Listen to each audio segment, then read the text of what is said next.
একটি মেয়ের জীবনে দুটি বাড়ি থাকে।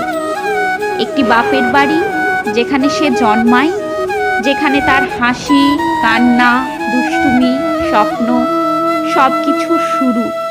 কিন্তু বড় হওয়ার সাথে সাথে সে বুঝতে শেখে এই বাড়িটাও একদিন আর পুরোপুরি তার থাকবে না।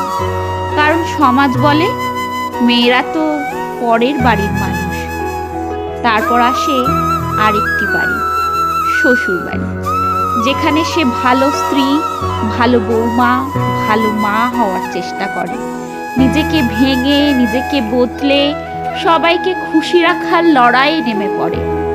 এই দুই বাড়ির মাঝখানে দাঁড়িয়ে একটা প্রশ্নই বারবার ফিরে আসে, তার নিজের বাড়িটা কোথায়?